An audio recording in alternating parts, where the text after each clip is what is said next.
Hi there, it's Nan. I'm a miniature watercolor painter and I love painting on the go. Everything I need fits into this little pencil pouch, small enough to rest in my hand. They are all my watercolor essentials for travel painting. Let me show you what's inside and enjoy a quiet, relaxing moment with me. This is my mini palette and it's incredibly handy. It opens and folds using magnets on both sides. Inside, I've squeezed in 8 basic colors from artist-grade watercolor tubes. I like using a limited palette and mixing my own colors. It makes painting simpler and more creative. A good sketchbook is also essential for travel painting.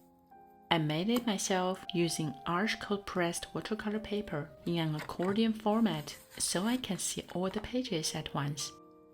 If you want to see all the paintings and the little stories behind them, check out my previous sketchbook tour video. I really enjoy making these tiny sketchbooks. They fit perfectly with my palette. I just clip the palette onto the paper and I can paint with one hand. Pretty magical, no? Now let's talk about brushes.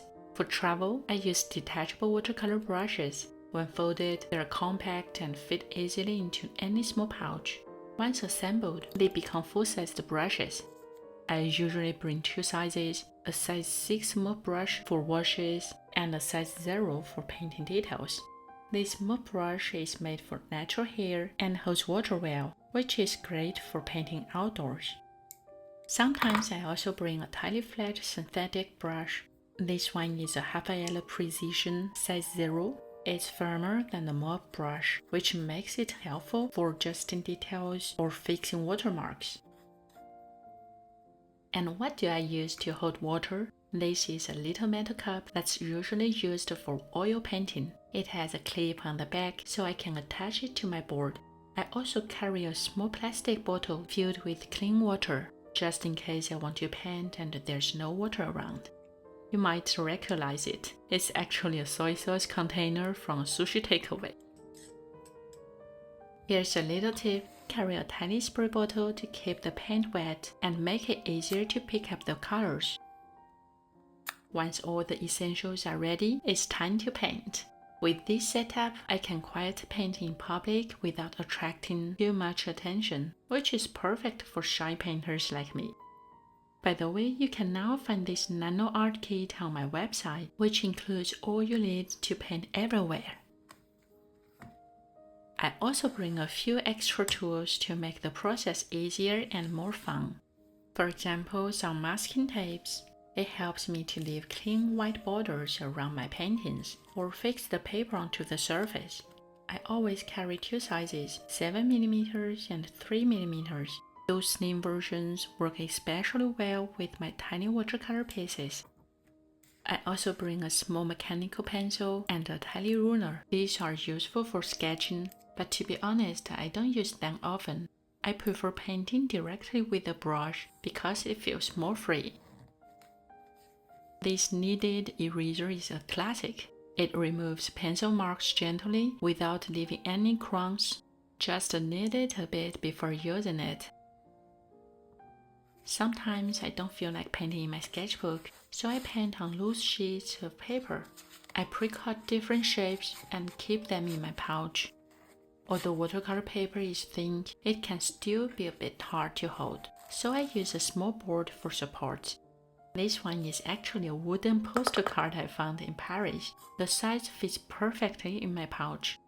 I tape the paper onto the board and clip my mini palette on top. And just like that, I have a tiny handheld painting board. I love using it. It's lightweight and easy to hold. And guess what this is for? It's the leftover frame from cutting watercolor paper.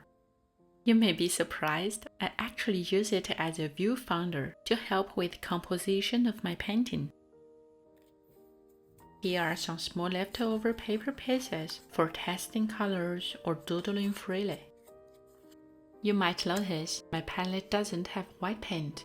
That's because most watercolors are transparent. When I need white, I use this tube of white gouache, which is more opaque. Sometimes I also use drawing gum to preserve white areas. I keep it in a small bottle that used to hold foundation samples. Since drawing gum is hard to clean off brushes, my way to apply it is using a SIM card ejector pin. It works pretty well when we have limited resources on the trip, but I often lose it since it's so tiny. And that's it. I hope this little setup inspires you to start your watercolor adventure. If you want to explore watercolor in a simple and playful way, check out my online miniature watercolor course for beginners and enjoy 40% off for a limited time. Thanks for watching. Don't forget to like, share, and subscribe to my channel for more relaxing videos like this. I'm Nan, a miniature watercolor addict. See you next time.